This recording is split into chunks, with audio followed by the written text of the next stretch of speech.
കടയിൽ കിട്ടുന്ന സുന്ദരിയായ മഞ്ഞ ബിസ്ക്കറ്റാണ് ഇന്നത്തെ റെസിപ്പി കേട്ടോ. ഒരു മിക്സിയുടെ ജാർ എടുത്തിട്ട് അതിൽ 1/4 കപ്പ് പഞ്ചസാര ഇട്ട് പൊടിച്ചെടുത്തിട്ട് ഒരു ബൗളിലേക്ക് മാറ്റാം.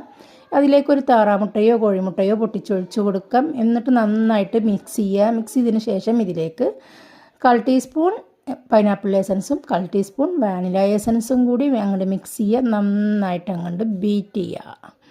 കോഴിമുട്ടയുടെ മണം മാറാനാണ് കേട്ടോ വാനില എസൻസ് ഒഴിച്ച് കൊടുക്കുന്നത്. ഇനി ഇതിലേക്ക് 1/4 കപ്പ് സൺഫ്ലവർ ഓയിൽ ഒഴിച്ച് കൊടുത്ത് നന്നായിട്ട് അങ്ങോട്ട് ബീറ്റ് ചെയ്ത് കൊടുക്കാം.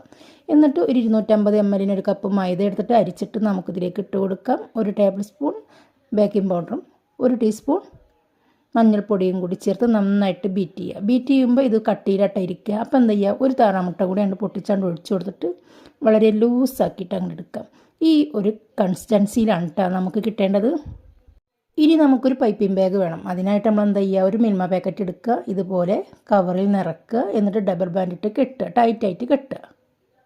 മൂട്ടിലൊരു കട്ട് ചെയ്ത് കൊടുക്കുക. എന്നിട്ടൊരു പാൻ അടുപ്പിലേക്ക് വെക്കുക, ഇതുപോലെ വട്ടിട്ട് കൊടുക്കുക, എന്നിട്ട് ടാപ്പ് ചെയ്ത് കൊടുക്കുക, അങ്ങനെ തട്ടിക്കൊടുക്കുക. എയർ ബബിൾസൊക്കെ പോയതിന് ശേഷം ഇതുപോലെ ഒന്ന് ചുട്ടെടുക്കുക. കണ്ടില്ലേ, ഇതിൻ്റെ ഫുൾ വീഡിയോ ആണ് എൻ്റെ ചാനലിൽ ഞാൻ ഇട്ടിട്ടുണ്ട് കേട്ടോ. കയറി കണ്ടോളൂ. സംശയങ്ങൾ എല്ലാതും അതിൽ കണ്ടു കഴിഞ്ഞാൽ നിങ്ങൾക്ക് തീർന്നോളും. വളരെ സുന്ദരിയായ ഒരു മഞ്ഞ ബിസ്ക്കറ്റ്, വളരെ രുചികരവും. Please subscribe.